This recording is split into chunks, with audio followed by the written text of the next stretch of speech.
Hello, beautiful soul. Welcome back to another episode of the No BS Human Design Podcast.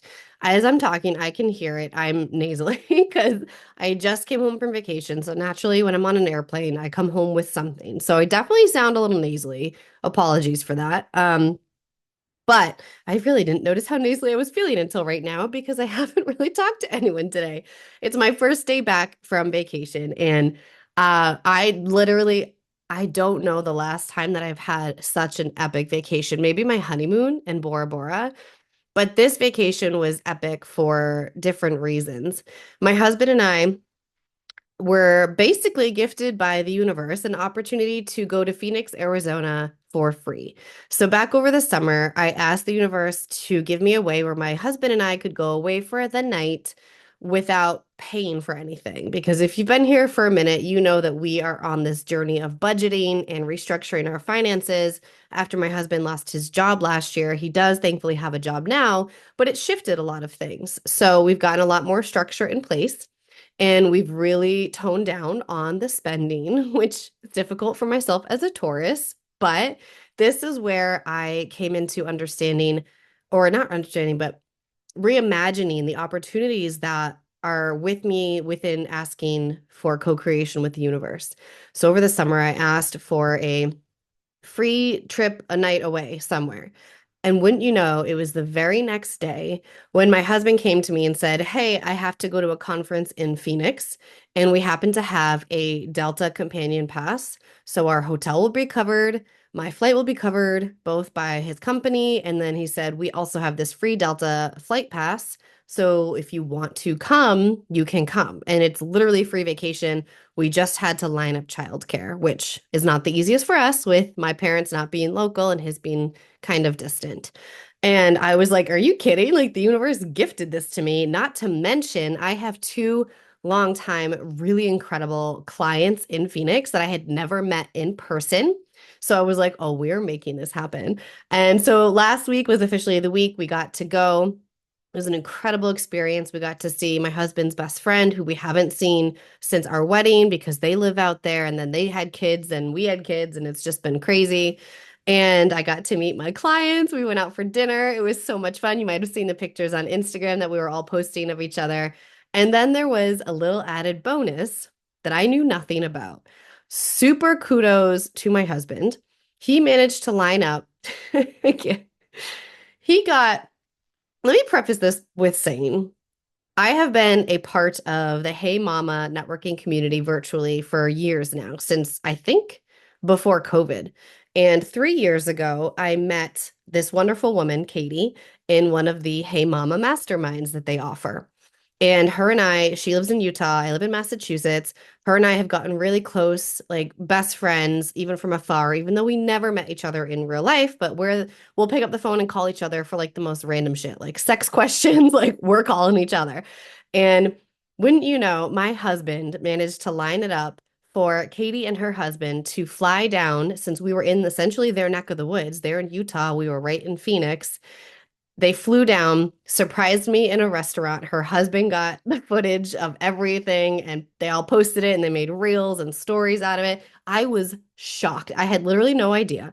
My husband cannot keep a secret from me at all because we spend so much time together and talk about literally everything.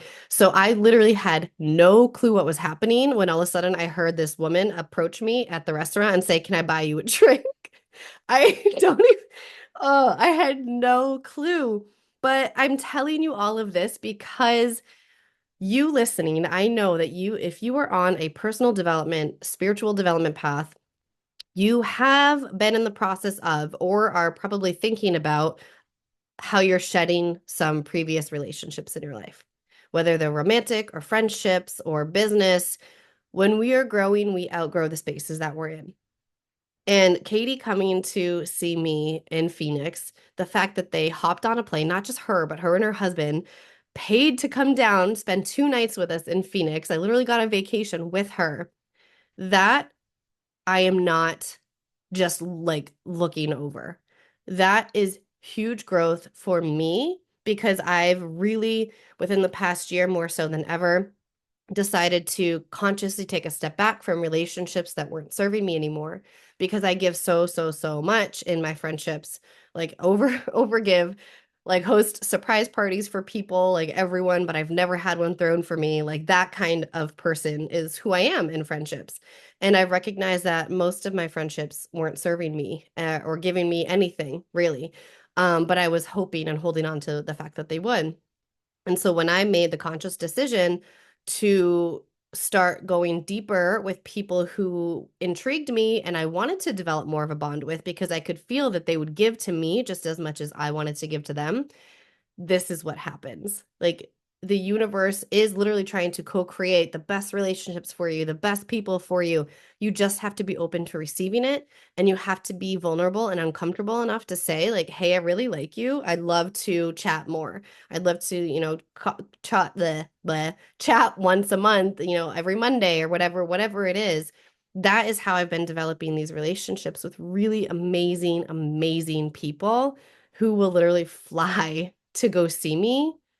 That just blows my mind. Like, I don't take that for granted. So, if you're in that space right now, this is just a little note to you to let you know that when you do decide to move on from certain relationships and let yourself fall into the arms of other relationships that could be so fulfilling for you, it does fill you up. It so does. And then the other thing I wanted to show you from our trip, if you're watching on YouTube, you'll see this. We found in the hotel lobby, not lobby, shop of the lobby, this epic, I am not an affiliate for this, but I'm obsessed. This epic card deck, and it's the spells deck. It is 78 charms, remedies, and rituals for the modern mystic. I have never been someone who practiced magic or anything like that, but I'm super curious in it lately. I have been kind of dabbling and understanding what all of the magic and all of that stuff is. So I saw this card deck and I was just like, oh my God, I feel like I want to explore that. And then so naturally I went to sleep and the next morning it was by my bedside because someone gifted it to me. See, guys, like this is what you get to live like when you are in co-creation with the universe. And so my husband and I always get tattoos when we travel without the kids. When we go to a new place, we like to kind of just get a tattoo just to commemorate where we went. And this time I knew the location of where my tattoo was going to be, but I didn't know what it was going to be. So I said, universe, send me something that's just going to click when I see it. And I'm going to know that that's where it's going to go. I wanted it behind my ear, kind of on my neck. And I'm going through this card deck after it was gifted to me. And I see this, if you're watching on YouTube, this serpent, which is actually the infinity symbol. The infinity symbol means a lot to me because let me read what the card says. It's a reminder that life is continuous, birthless and deathless, as we're all shedding skins, reincarnating at various moments in life. Is that not like my Pluto is in Scorpio, guys? Like that is the most scorpionic Pluto symbol ever. And then it goes on to tell you like what little magical ritual you can do to really harness that. And I've also always wanted to get a semicolon tattooed on my body somewhere to represent mental health and suicide. I'm sorry, I should have trigger warned that. We'll write it in the show notes. Because if you've been here a minute, you probably know the story of my father, and mental health is very important to me. So I've always wanted to get the semicolon somewhere in my body. And I realized I could put the semicolon in the infinity symbol and it would just represent the continuous life and death and maybe taking a pause before continuing that life cycle instead of choosing to end it. So if you're watching on YouTube, you can see I placed it right here. I don't know how well you can see that. Yeah, here we go. Right behind my ear. And this is, we just love getting tattoos, but this is a really meaningful one to me that I didn't even know it was going to be this until I asked Spirit to guide me. And then here we go. Like that, like this is the kind of stuff that I want you to start playing with. Doesn't matter what you believe in. If it's spirit, if it's universe, source, God, I don't care who you're talking to. If it's the trees and nature, if it's the skunks and all the animals, like let let something out there guide you because you do find your answers when you kind of take the reins off a little bit. So that was the wrap up of my vacation. I literally could have just taken this and put it into an entire episode of lessons, but I condensed it because, I can't really talk that well. I sound awful. I'm sorry. I can hear it and I'm just like, oh. So today, this is actually really beautifully lined up for the conversation that we are about to have, that you're about to listen to, because I recently met someone who, I'm going to screw this up. Hold on, let me check my notes. She's not a therapist, or maybe she does go by therapist. She's an LCPC MS. Guys, I don't, mental health counselor, something along those lines.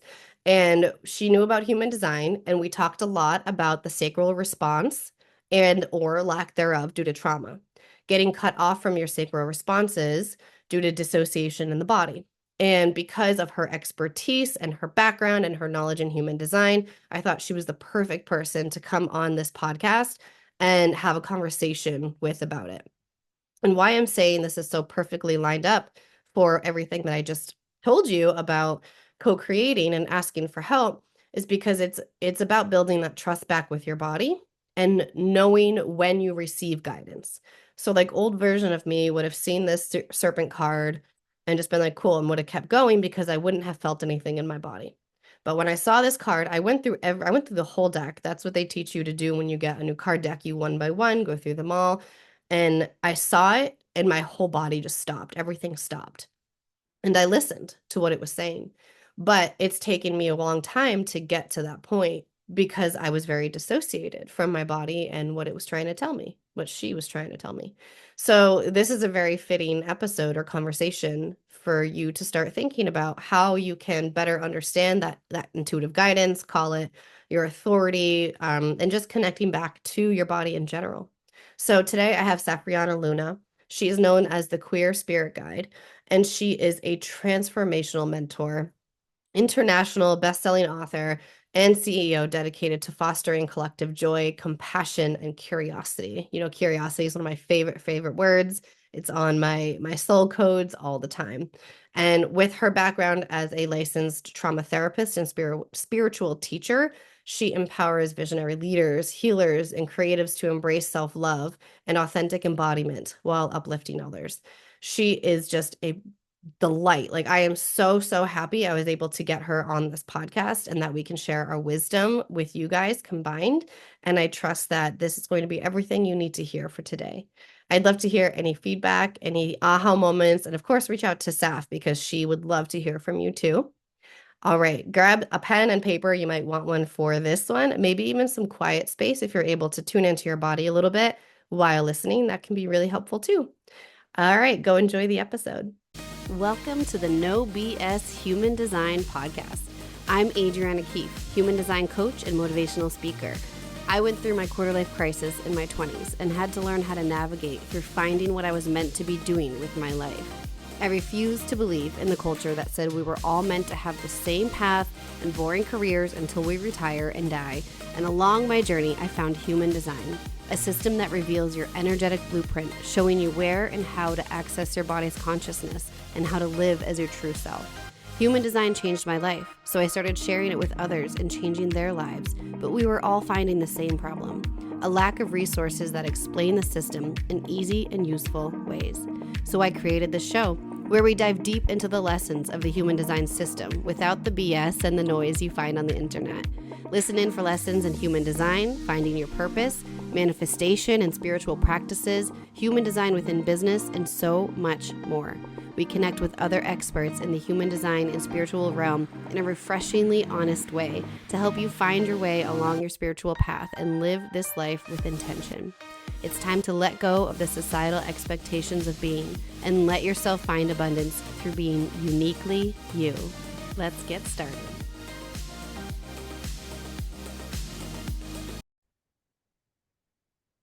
Wait a second. Safrianna, not Safrianna. Safrianna, yep. Okay. See, it's so weird because my name's Adriana, but people spell it Adriana with two N's because I'm called Anna too. I don't know. It's fucking weird. Okay. Anyway, Casey, you can go ahead and edit this right out. All right. Getting started. Welcome to the podcast, Safrianna. I'm so excited to talk about it's weird to say I'm excited to talk about such deep stuff today, but I am. That's my Scorpio moon. I'm like, yay, let's go really deep. And you're someone who I trust that this is going to be like the most open, real, vulnerable conversation that's going to help other people. So thank you so much for being here. I'd love for you to take a moment and let everyone know who you are. Who is Safrianna? Oh, who is Safrianna? That's a great question. Well, first of all, thank you for this. And yes, I love having in-depth conversations. So as soon as I met you, I was like, we need to talk more. But Yes. yes, I'm Safrianna Luna. I go by the moniker the Queer Spirit Guide. I'm really here to just shine my light and show other people that it's possible for them to do the exact same, whatever their unique light is. So I am just a multi-passionate creative. I'm sure we're going to get into the human design. It's going to make a lot of sense. But I just love to express and to explore and to experience what I'm going to call the juicy stuff of life because we need more of that. We need more of that joy, that pleasure, that fun, that just enjoyment that so many of us have been barred from because of those negative experiences. So, yeah, I'm here as a beacon to just shine, shine, shine. Many people describe me as a unicorn, and I will absolutely agree. That is kind of the sparkly energy that I bring to things. So I think that's a good description of Safriana. I would agree. I think you're very sparkly and unicorn-like, but there's also so much depth to you, which is just it's I feel like my husband used to say that about me, and I used to take it as like offensive. He'd be like, "Wow, I had no idea there was so much depth." And I'm like, "Fuck you." I guess like I mean, that Scorpio placement makes sense, right? Yes, Yeah. right. So what is your human design? So I am a 6-2 manifesting generator. So sacral responder, satisfaction, frustration, all that fun stuff. And I think that the most interesting, significant gate or channel, I'm not a human design expert. I think it's the channel. I have that like rhythm channel where I can go, Oh like yeah. my flow is like completely open to do what I need to do in any given moment. And that actually is one of my favorite parts of my chart. Oh, really? Yeah. Tell me a little bit more about that. It is Channel of Rhythm is one of the names that it has. Yes. Yeah, because what I do and what I've discovered, my sort of superpower is helping other people find their rhythm and their own flow. And I do so much work with the seasons. So I'm looking at lunar flow, I'm looking at the planets flow, I'm looking at the, moon. All of this stuff has a rhythm, and they're all actually like syncing together to help us figure out how we relate to that rhythm. And so when I discovered that, I was like, oh, no wonder I'm so fascinated with like natural rhythms and flows Hmm. because it's literally right there. That was one of my just again biggest like, ooh, Hmm. that's cool and makes sense. Yes. Because I don't have a ton of open channels. I don't think many people have a ton, but I just have three. So for that one to be there, I was like, oh, that's really interesting.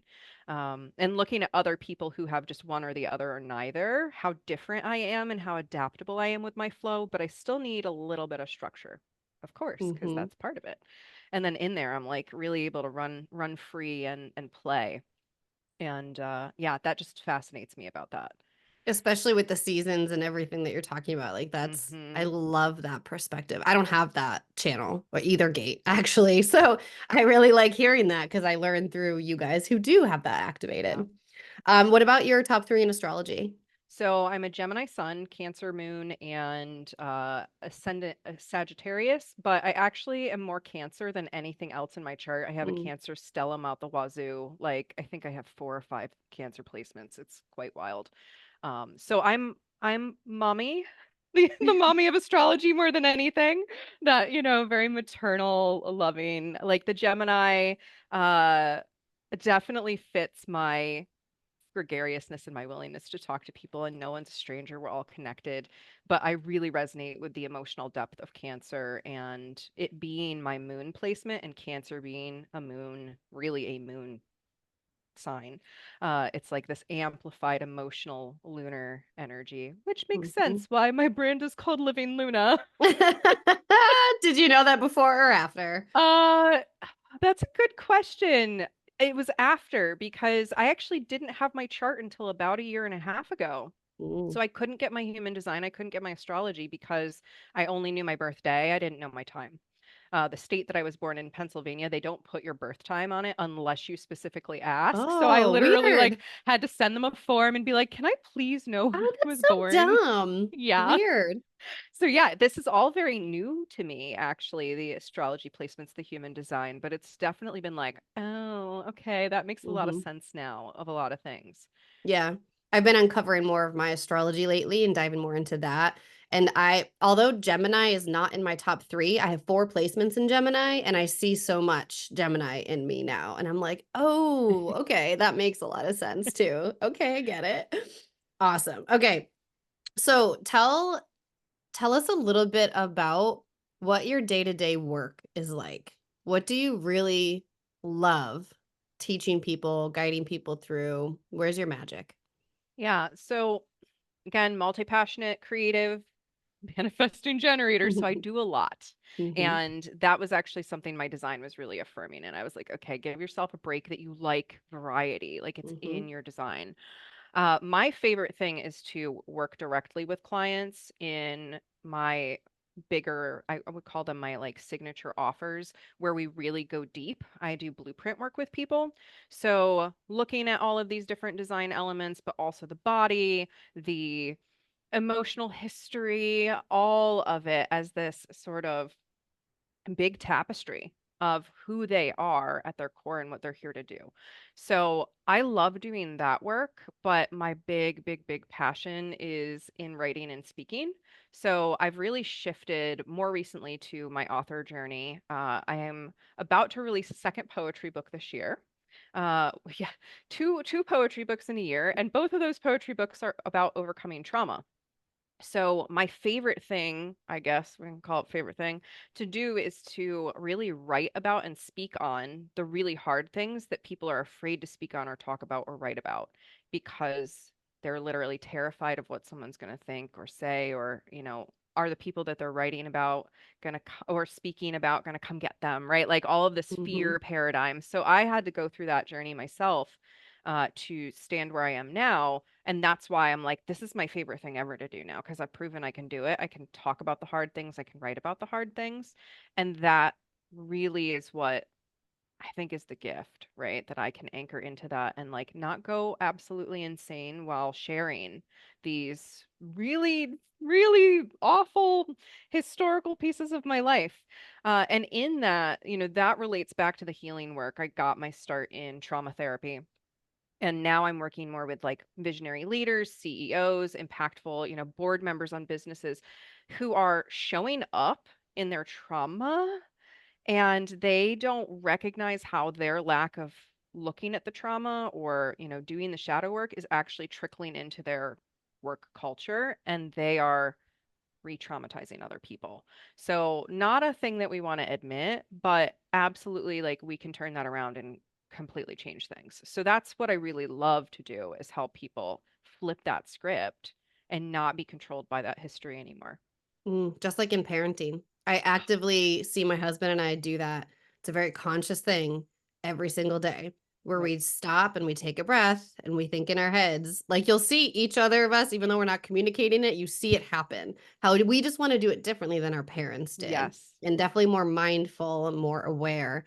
Um, because it's just like being a CEO or boss or any type of leadership position is like being a parent. And yes, you can leak all of that into other people. All of it, all, Hmm. and then if we don't have that awareness, we are having such negative impact. That's really, if I had to titrate it all down to one word, I'm here about impact, right? How Mm. are you having a positive Oh, impact? line six. Yeah, neutral Interesting. impact, negative impact. Well, that's also my bio 9. So there are Mm. 9 physiological types of humans, and I am the ninth type. And Mm. that ninth type is about impact, harmony, flow, unity in the body and how the body expresses that. So that layered with the 6-2, layered with all of these other elements, it's like, oh, we're really getting the blueprint picture now. And when Mm. we know that blueprint, and we're seeing how the trauma or the nurture is impacting and distorting that blueprint, we can start to clear that stuff out and then like really step into power. And that's like so exciting to me when I see people go, oh, I can show up as myself. What? And I can be vulnerable and I can have pain and I can have experiences and express them. What? Because we've What? just, I talk a lot about society just wants us to all fit in the same box, the Hmm. same cookie cutter mold. I Yep. call it bio number zero. You know, just this one model of person. And that, I mean, human design teaches us, astrology teaches us, all of these systems teach us that that's not the case. That's why I love self-development work. Yeah, same. I mean, if you boiled it down to, yeah, same for me, exactly what you just said. And we had connected early on about honestly the sacral center, sacral chakra in general, because we both went through periods of our lives where we are very disconnected from that. And I remember when I first started learning about human design, it was all, well, what does your gut response say? What's your sacral say? What does your emotion say? And I was trying to understand, I was trying to listen. And it was a very active process for me, but I was like, dude, I got fucking nothing. Like, what? I don't understand what's happening. Hmm. And actually, I shouldn't say all. I've seen a lot more human design educators come around on dissociation of the body and nervous system and things like that. But when I first started, that wasn't really a thing. Like educators were just like, well, no, you're supposed to feel this. And I'm like, great, except I feel nothing from the neck down. So Right? talk to me about why. And looking back on my history, it's obvious I dissociated when I was getting abused over and over again for years. And I never knew, and I never had an opportunity to reconnect to that. So this was my opportunity to reconnect, feel into my body again, and really be able to hear what my body was telling me. I think so many people can fall off the journey of human design thinking it doesn't work or they're broken or whatever it is because many of us are disconnected for completely different reasons. And you and I connected on that when we first spoke. So what can you speak to a little bit on that disconnection or dissociation? Yeah, well, first, I just want to say like dissociation's far more common than we realize. Trauma therapist hat back on here. Like this Mhm. is I actually specialized in dissociative disorders because it's so disconnecting. We literally can't live a life when we are actively dissociating. It just doesn't work. And looking back, I can remember the exact sort of moment in time or space in time where that disconnect happened. And it was actually, the distortion started in going into public school. So I was a pretty free little kid. I was outside all the time. I was in the trees. I literally was climbing trees all the time and laying in the branches and very rooted and very creative. And then public school started to kind of wash that out. And then I moved. Unfortunately, my parents split and we moved in with a predator and my abuse began. And at that point, I had to completely leave my body. Like the body was no longer safe at all because there was almost always something bad happening to the body. And so I'm like, I'm not associated with that. We're going to go off somewhere Mhm. else. And that Which is a safety mechanism. Like, there's nothing wrong exactly, with your body for doing that. That's exactly what it needed to do to stay safe and exactly. to stay alive. Yes. And that's, that is our biology is going to do that for us. Thank goodness so that we can survive. But it was really not until the last few years that I went and finding out that I was a sacral responder, I was like, what? Kind of same thing. Like, what are you talking about? Mhm. What does that mean? I didn't know sacral sounds, huh? And looking back, I realize it's because anytime I would have a sacral response, it was misconstrued by toxic people, right? Who were then sexualizing it or making me wrong for my response. Oh, that's not the right answer. Right? And all of that, all of that negativity, all of that abuse and religious trauma too, really, I think cut me off big time. So it was very, very hard to reconnect back in and get that response back.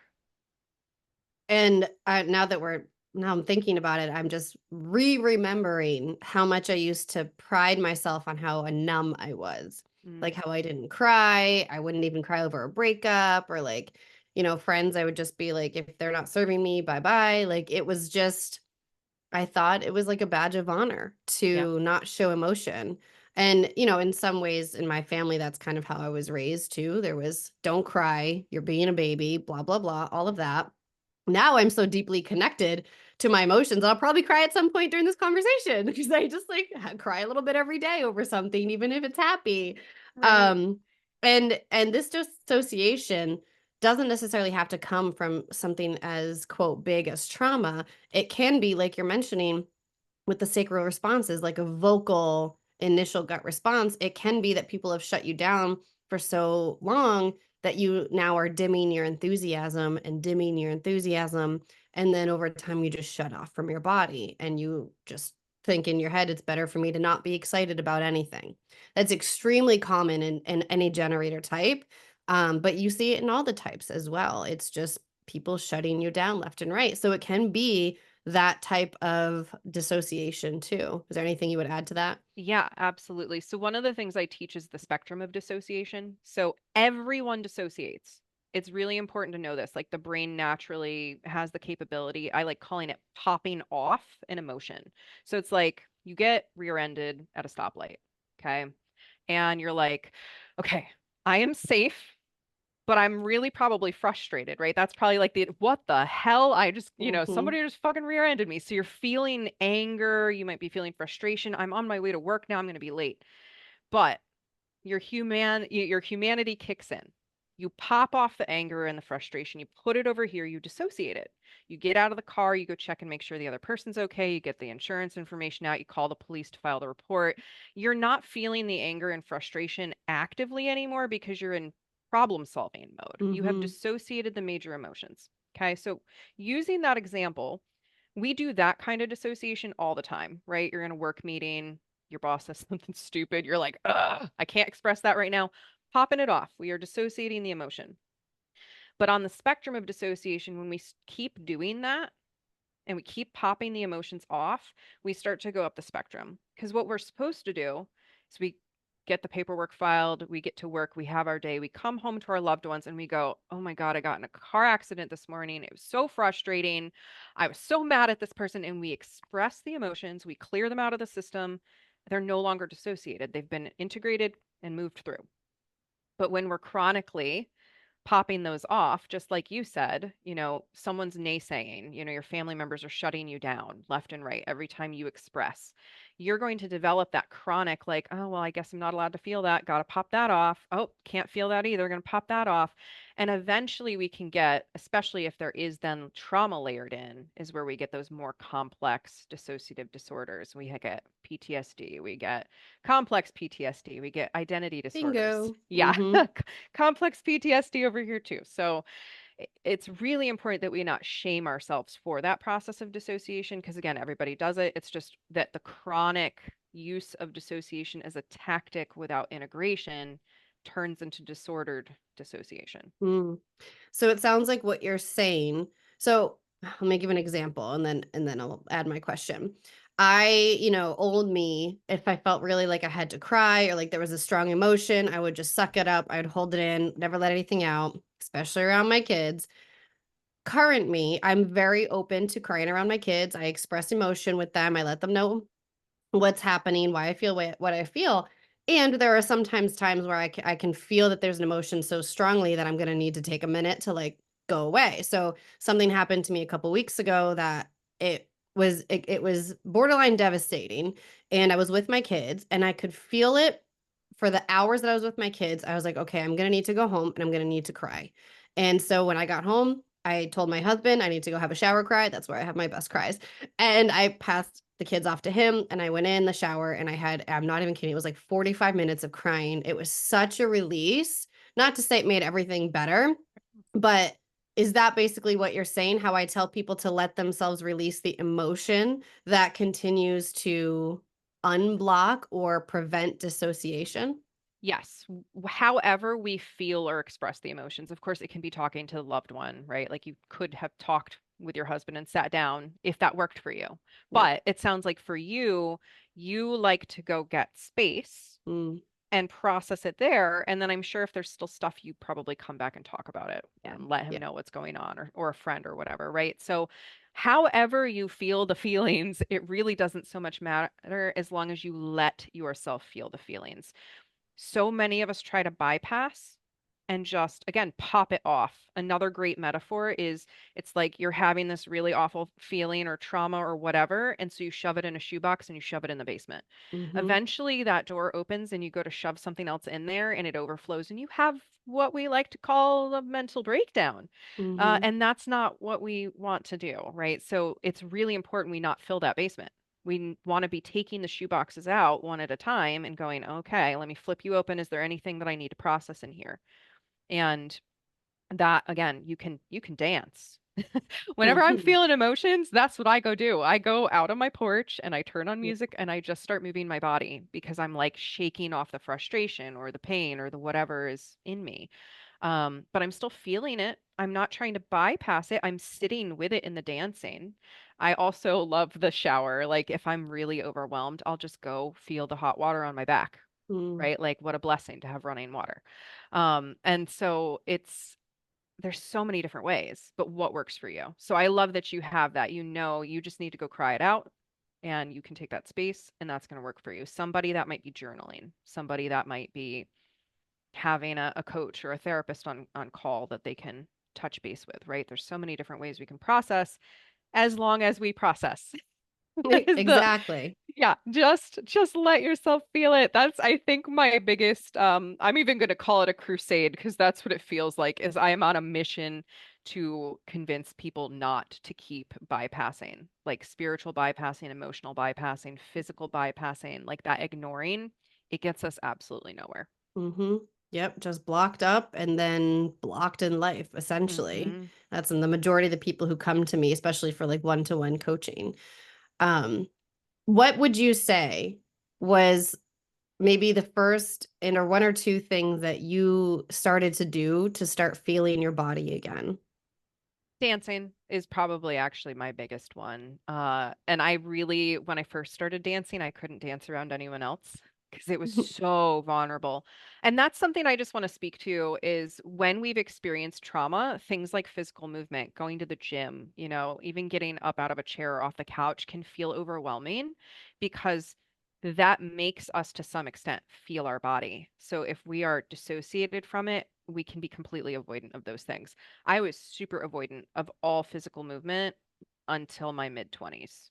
I was just like, I don't want to acknowledge that this thing exists, not happy with it. Like, I had all kinds of complicated feelings. So it was starting to listen to like EDM music and remixes and stuff. And I'm like, okay, I can maybe dance to this. Maybe. And just starting to find private spaces, like my bedroom or whatever, where I could do that. And that was definitely the first one. The second one was probably yoga. I love any form of like yoga, tai chi, just like the really gentle. I didn't do like vinyasa or hot yoga or anything like that. I was doing very gentle like YouTube videos, yin yoga, holding poses, just being there with my body, like laying for a while or sitting or in a specific stretch. Again, just that like tiptoeing in and finding how to have fun in my body. So for me, swimming is fun. That's one of the most fun things in the world for me. So when I started allowing myself to go swim more, that started to thaw things too. It's funny this whole time I was like, what was the first thing I did? Because I don't know that it was super conscious, but it was actually right when you said it, I knew what it was. It was actually before I ever found human design, it was yoga. And yoga started me on this path of there is a deeper connection or something else out there, which led me to the spiritual holistic coach who introduced me to human design. So looking back, I think I had started that coming back to the body before I even found human design, which is so interesting to think about. I think it kind of teed me up in the right way. But Yeah. I started yoga because this is when I was in real estate and I was so highly, highly anxious. I mean, I struggle with anxiety day to day, but like that was like, oh, brutal. Hmm. Like I wasn't sleeping at night and everyone was like, you should try yoga. And so I will often say yoga saved my life Yeah. because it led me into this more holistic realm, I suppose, mindful realm. It led me to meditation. It wasn't meditation that I first found, it was yoga. If you told me to sit down and meditate back then, I'd be like, yeah, that's not going to do shit for me. I can't meditate with this mind. But yoga intentionally made me slow down and then open me up to everything else. So Yeah, that's interesting. Thank you for that. I was like, I have no absolutely. idea what I first did, but that's what it was. It was yoga. Yeah, and another random thing that I did that just dropped in was kickboxing videos. Oh, Like nice. going on YouTube and punching it out, right? Yeah. Because I had all this built up like stuff in here. I needed to be Yeah. able to do that. And so Mm-hmm. kickboxing was super fun. Mm-hmm. I will say I've taken up a lot more intense physical exercise over the past couple years. Things like HIIT exercises and intense like conditioning, which I would have never like I hated that kind of exertion. I Yeah, hated it. But I am in such a better mindset and in tune with my body when I have that energetic release, especially as a manifesting generator. I think in general, we have so much energy that we can probably hold more stagnant energy at times. We really need to release it. agreed. Damn it. I was going to ask you something else and I lost it. Every time. I didn't write it down every time. Okay. So, how did you start to recognize something like the sacral? Like, did you understand that you were trying to connect with the body and the sacral before you started doing that? Or were you just starting that kind of like backwards, like me? Yeah, I started it more backwards. The connecting with my sacral after I knew my human design was a very different process, but coming back into my body was definitely before. So, like I said, I really only found out all of my designs a year and a half ago. I have been actively doing trauma work for 20 years now. So, in my 20s, I was definitely like, okay, I understand why I don't like my body. I understand intellectually why I don't like my body because of, again, what happened. Makes sense. Okay. So I should probably try to reconnect with it like there because I know it's important. I have long been obsessed, and I do mean obsessed with the four elements, earth, air, fire, water. And it makes sense now. I'm an elemental healer. I understand like so much more of the wheel now. And, earth, air, fire, water also represent the four types of human body experience. So the mind, the body, the emotions, and the spirit. And I was like really good at connecting with water energy and my emotions, but not my body. And I over identified with the mind with air, right? And because I wasn't in the body, really, I wasn't able to access the spiritual energy fully either, because those are sort of like opposites. That's like 3D and 5D energy right there. So if you're Mhm. cut off from one, you're not anchoring it in the other. They're not having that reciprocal relationship. So I was very stuck in like emotion and mind over and over again. And I'm like, we need this more whole view because I could also feel that disconnect spiritually. And so I knew we needed the body. That was an important component. But the, I mean, I connected with all of the chakras. Like, I began doing chakra work when I was probably in my very early 20s. I was initiated into the woo world by Louise Hay.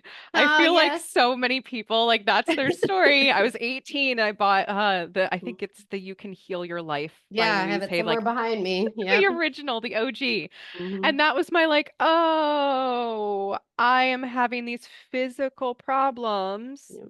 and they're related to an emotional or a mental underlying belief. And so I started to uncouple there, but I still wasn't doing the physical work. I was noticing the physical symptoms, but not moving through them. I was really trying to suppress them. So it was when I started aligning the chakras more and starting those movement practices that things started to make more sense.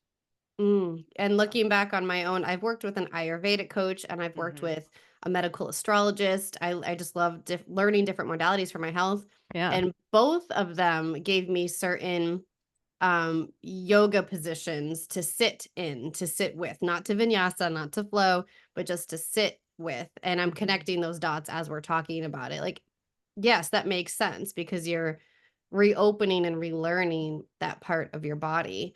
Yeah. And especially, it's funny. I used to, when I would take certain classes at the gym, especially around yoga or Pilates, it would always be so, I'm sure people can relate to this, so uncomfortable when other people would make noises like Mm. grunts or like, they're in stress or whatever. And Yes. it was so uncomfortable. But now, like, I go, and when people have that, I could say sacral response, but not all of them would be generator types. When they have whatever that is, that vocal response, it's almost like satisfying for me to hear because I'm like, oh, they're leaning into that pose, or oh, they can feel that in their body. And while I'm still not like super vocal, unless it's like conditioning, that I'm like, fuck the world. But everything, like, I'm not super vocal, but I see that for other people now. Mhm. Like, you feel it. I still feel a lot in my head though, which I don't know if I need to keep practicing more vocal, but I don't know. What would you talk about with the actual vocal responses and the sacral center? Well, I was so cut off from mine, as I mentioned, that I didn't know what they were. Like I'm Yeah. reading the description, I'm going, mm-hmm, uh-huh, Yeah. uh-uh. Yeah. What the heck? Like, what Yeah. does that mean? And it wasn't actually until I landed in a fully safe living situation that I started to notice them. And then I was like, oh, there it is. Like, Yep, there that's it it. is. And so that is something to keep in mind is your sacral can't really respond if it doesn't feel safe to respond, Mm, right? The the core, like the bottom chakras, the root and the sacral especially are so routed in safety and like stability mhm, and that inner sense of that wellspring, like being able to flow. So if we don't feel safe, that is all clamped down. So you're not going to have those sacral responses come out as authentically. So if you're trying to find them, like first find safety. How can you mm, find more safety? How can you create more safety? Or if you really like, for me, looking back, I was in a very, very toxic adult relationship that mirrored a lot of my childhood sexual abuse. And I cannot think of a time that I probably actually let my authentic response come out in that relationship because it would immediately be demonized, used something against me. So really, like I had no clue what that meant until mhm. getting into safety and then going, oh, like I started to notice me responding to food. Like, Yes.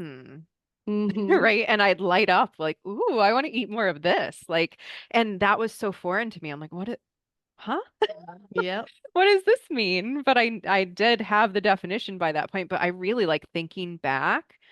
Um, it really was if I would around the wrong person, they would take that to be an invitation to do something that I didn't want them to do.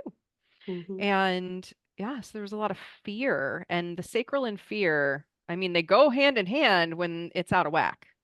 But we want to release that fear. We want to get into that safety to really let that come up. I don't know if that quite answers your question, but that's what. It does, and it leads me into, well, how do we create that safety? And one, obviously, it's your environment, but Mhm. two, it's things that I continually talk about, like nervous system regulation. Yes. Like consciously, you could feel safe, but does your subconscious, does your inner child, does everything else, every other part of you feel safe? Yeah. Because chances are, if you've never done any of this work, it doesn't. And that's unfortunately just the common societal norm, which is really shitty, but it is. Yeah. It's that, So one size fits all. yeah, right. And so I know my tools that I adore the most would be tapping and breath work. And it's the repetition. It's teaching my body over and over that it is safe, that I am safe. Do you have any other tools that you would recommend? I mean, those are actually two of my very big ones. So I Mm-hmm. love that. But really connecting, like rooting down, connecting to your environment. And you can do this literally right now. So you feel your rootedness and then start to move your spine and your head to look slowly around your space. So I like to lean forward. I like to lean back a little bit. I like to look up all the way down. And really, you're trying to get this 360 because if you're doing this and you're doing this slowly, you're communicating to your nervous system, I am not being chased by a tiger right now. There is nothing actually that is endangering me right now. And so just taking 30 seconds to really look around like that can just start to bring that anxiety down and again like get you safer in your body because you're seeing. I don't have to run. There's nothing to run away from. So that can be something you can use literally anywhere, anytime. Does not require you to do the tapping. I love the tapping. The tapping is my favorite.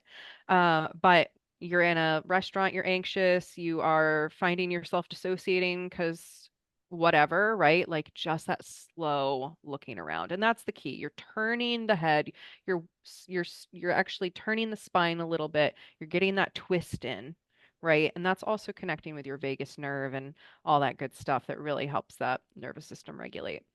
The Oh, I other really thing, like that. yeah, that is like my go-to, the Mm. first thing I teach people because it's so effective and it's so quick for regulating the nervous system. Bilateral stimulation. So, going out for a walk, one of the reasons that people have no idea that this is happening, but one of the reasons walks can be so soothing is you're doing bilateral, you're walking back and forth on your legs. And when you do bilateral stimulation of any kind, you are swapping which half or which hemisphere of the brain you are activating. And when you're rapidly switching back and forth, it's actually allowing the brain to open and filter through, process things properly versus when we're actively in a fear response, parts of the brain go offline and that information can actually get stuck. It doesn't finish the pathways. So you can do the butterfly bilateral taps. You can do the EFT. Anytime I'm doing EFT tapping, I do bilateral. So I go back and forth with which hand I'm tapping with pretty much on all of the points. It's harder on the chin and the nose, That's a but good idea. you can literally get in there in bilateral because that just layers in an extra component of, okay, yeah, we're tapping, but I'm also involving both halves of my body, both halves of my brain. And so that just helps it filter through even more. And if anyone's listening who doesn't know what bilateral stimulation is, well, same with the grounding practice we just did. You can watch this on YouTube. So go to the YouTube and watch. If you've ever done EMDR in therapy, that's exactly what you're doing with bilateral stimulation. But definitely recommend checking this out on YouTube if you don't know what we're talking about, because it's very worthwhile. I love that you add that into tapping. I haven't Hmm. done that. I'm going to Oh, if definitely do that. try it and like Mm-hmm. email me, tell me how it went because I've noticed that difference. I even when I'm laying in bed at night and if I feel anxious or something's just nagging on me, I do mental bilateral tapping. So I visualize me tapping Yes. back and forth on the points as I'm falling asleep and Yes. I'll fall asleep because Yeah, the and there's brain's like, I'm proven tired. research on how that actually works. Like they've literally done research on mental practice for a Mhm. sport or for playing the piano versus physical, and the mental visualization ones still perform sometimes even better. It's crazy what you can do with your mind. I love that. Absolutely. Um, okay. So, what are some signs of dissociation? If someone's been listening this whole time and they're like, well, I don't really know. Sure, I can't tap into that sacral response, but if they're not a generator type, Mhm. what are some other signs of this dissociation? You don't feel connected to your life. You don't feel entirely present. It is like you feel scared all the time. Anytime you start to come back down into your body, there is either shame or fear or, like a I need to run away response, brain fog, loss of time is probably the biggest warning sign of like it's getting chronic. Like the other ones, a lot of us deal with, but when it gets to I'm losing time, I don't remember what I did last night, or yeah, there was an hour earlier that I just was gone. I have no idea what I was doing or where I was, or if I was just staring Yeah. at the wall. Those are your big warning signs. Anything like, of course, not remembering that you wrote something down or finding an art piece that you don't remember doing or buying things that you don't remember buying, those are all those bigger red flags. But in general, the average dissociation is lack of permission to feel your emotions, lack of permission to feel your body, forgetfulness. My favorite, which is because a lot of us do this even at the lower end of the spectrum, which is you drove somewhere and you don't remember how you got there Mm, because you were checked out during the drive. You were driving because you're used to it, but you weren't really present during the drive. That's a big one. And that again, that brain fogginess or just like I feel disconnected from myself All of those can be signs. There are so many more. Like I said, I specialized in dissociative disorders, so there's this huge spectrum of like minutia of ways that it can show up, but those are probably the big immediate ones that I would look for. And again, that popping off emotions, like, oh, can't feel this right now, then feel it later. Bring Hmm. it back, open that box, pop the bubble, however you want to visualize it, and bring it back in so that you can remember, you can feel, you can heal, you can process. Man, I wish I had you when I went through my court process when I pressed charges against the person who abused me, because all the interviews they did, and they would ask me all these questions, and I was a kid when it happened, and I was like, I don't remember. I don't remember. I don't remember. And they were like, well, how can you not remember? And of course, I ended up losing that. He got off. He never yeah, Yep. he just walked because there wasn't enough, I don't know, evidence, memory, all of that. Evidence. Right, Oh, exactly. Yeah. And then now I've learned so much more. I mean, of course, I don't remember for like the entirety of my childhood. Like I have maybe one vacation memory. Like there was enough. I don't remember anything from my yep. childhood. I It's rough. have so much of the same experience. And it's a lot of us, an analogy to use is if you look back at your childhood and it's like looking at Swiss cheese, right? Mm-hmm. It's like, oh, there's a lot of holes there. Mm-hmm. That is, I mean, that's how I experienced my childhood. The only things I remember really powerfully are the standout abuse times where it was like the abuse was layered with quote unquote something special. Mm-hmm. So I really remember it because it stands out because it was different than the rest of the Yeah. times. But for the most part, yeah, if you tried to get me to remember specific details, I'm only going to remember the very standout ones. Yeah. And that is so normal. Like that was pretty much every dissociative client I worked with. Like we try to Yeah. go back into the childhood and they're like, I remember one time at school when I was 10, Mm-hmm. right? But that like 1 through 10 blank for a lot of people with Yeah. extreme trauma. So be so gentle with yourself if that is the case, because you're Mm-hmm. not alone, first of all. And second of all, it's again that biological imperative to survive. Your brain did exactly what it needed to do. Agreed. And since this is not just your expertise, but also your lived experience, I want to also hold space for the queer community who are listening. Is there anything, I don't know, maybe different or in addition to that we haven't touched on that you want to share? So, yeah, thank you for bringing that up because a lot of people don't realize that, of course, there is all kinds of awful abuse in the world. There is, domestic violence, there's sexual assault and abuse, there's human trafficking. But when you are LGBTQ, there is an extra layer there that is often not talked about. Um, Adriana, are you frozen? I want to make sure you're still here before we keep going because you completely froze.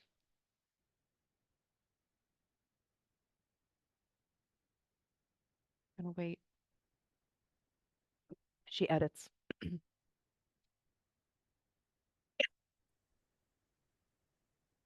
What just that's so weird. It just shut down and reopened. Did it do the same thing to you? You froze completely, so I was like, I'm gonna stop talking and wait. But it opened right back up and started recording automatically, which is so weird. Okay. Okay. So, Well, the last thing that I know I heard was there's an extra layer there. yes. So, Continue.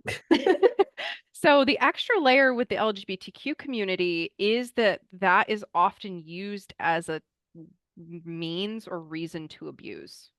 So, unfortunately, when we look at statistics, bisexual women are actually at the highest risk of domestic violence and sexual assault, and I fall into that category.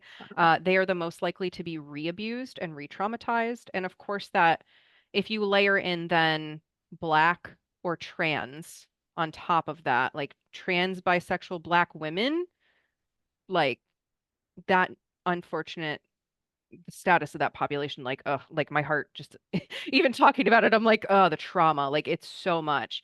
But I actually had that lived experience. I knew that I was queer very early. I had a crush on Aladdin and Jasmine, and just didn't We all though, didn't Safriana. we all though? But yeah, that was definitely my bisexual awakening. But then I Yeah. had my first girlfriend when I was 11 and she was 14, and I was already I was already way more mature at that point because I had already had at least 2 active years of sexual abuse at that point. So we started dating. She was going to the high school. I was in the middle school, but we would ride the activity bus home together because it was the same bus. And so we were both artists and both queer, and we just hit it off. And so we were writing each other little love notes and passing them back and forth. And so my abuser found the notes because he went through all of my belongings all of the time to make sure that I wasn't writing about him or talking about him. And he had a keylog stroker on my computer, like all kinds of control. When he found out that I was dating a girl, he flipped lid. And so I got to experience firsthand this unfortunate extra layer of abuse, which is you are wrong and dirty for being queer. And he literally said the words to me, um, well, you better never tell your mom about us because she's not going to believe you when I just tell her you're a dirty little lesbian. And at that time, it's the 90s, early 2000s. Every queer character in media was the brunt of a joke, right? That's So Gay was very, very big at the time. And it was like, oh, well, yeah, everything I see around me is emphasizing the same thing that he's saying, that I'm wrong and bad. And so I had to suppress my sexuality. I had to, while still being abused, right? Like, oh, here was my one little authentic, nice, innocent relationship. Yeah, she was a little older, but like we were around the same maturity level and we're having an innocent, sweet relationship. And you're going to tell me I'm going to hell for liking girls. Cool. So that is literally, if you Google search power and control wheel, that is like a domestic violence and sexual assault tool you can use to see if you're not quite sure if you are experiencing domestic violence. That power and control wheel kind of breaks down some of the categories, and there is a whole extra category on the LGBTQ wheel, which is using that identity to target, to abuse, to excuse why it's okay to abuse you. And so that is that unfortunate extra layer, is that dominant society and dominant religious culture doesn't normalize queer identities. So it's just so much easier to knock them down and tear them apart and cut them off from their sacral responses because they're authentic. Thank you for sharing all of that. And we'll definitely link the power and control wheel in the notes. I think that's really important. Is there a specific not company, organization that you would recommend they reach out to? Should they recognize that they need help? Yeah, let me see if I can get this acronym Hmm. correct because so I am in Maryland. I'm very familiar with the MNADV, which is the Maryland like domestic violence organization. So there's usually one for states. Every state is supposed to have one, I believe. So if you Okay. search your state and then domestic violence information, something should come up. But any of the ADVs, I believe, are like the networks against domestic violence. So there are all kinds of organizations. I'm trying to think if there's a really specific one that I would recommend. Okay. Uh, Because the ones I'm thinking of are a little bit different, more like suicide, along those yeah, like the terms. hotline.org does do domestic violence, for example. Like they will talk to survivors or help them identify abuse. I actually think the hotline was what I called as an adult when I had just gotten into a new relationship, the one that I mentioned that I was like, oh, it was really bad. And it was mirroring those childhood dynamics. And Mm. I recognized it as domestic violence in the first month and called the hotline. And they said, yes, this is domestic violence. And I still stayed in the relationship for 7 more years. So this is where, that sacral response, that's actually a really important story. I want to just throw that out there just in case anyone else experiences this. When I met that person, I got out of my car and I looked across the parking lot at him and I had a sacral response. And the sacral response was, uh-uh, run. Mm.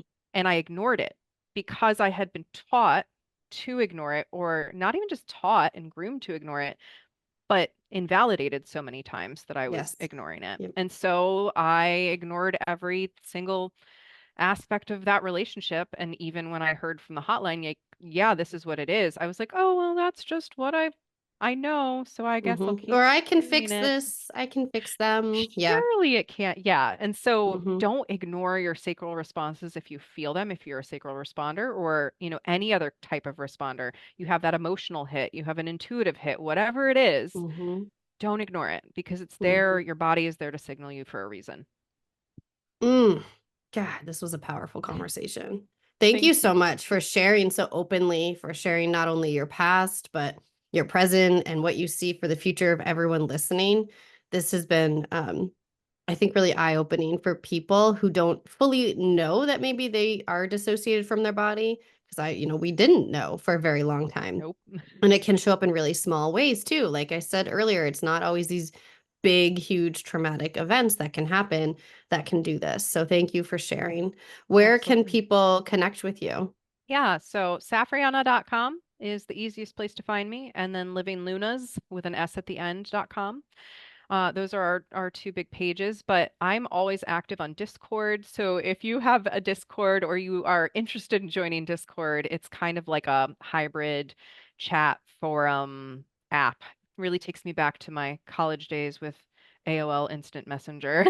And you have a really active community on there, don't you? We do have a pretty decently active community. We have a lot of regulars. We do a question of the day that people can respond to, and it's always like thoughtful questions because we're really about meaningful social engagement.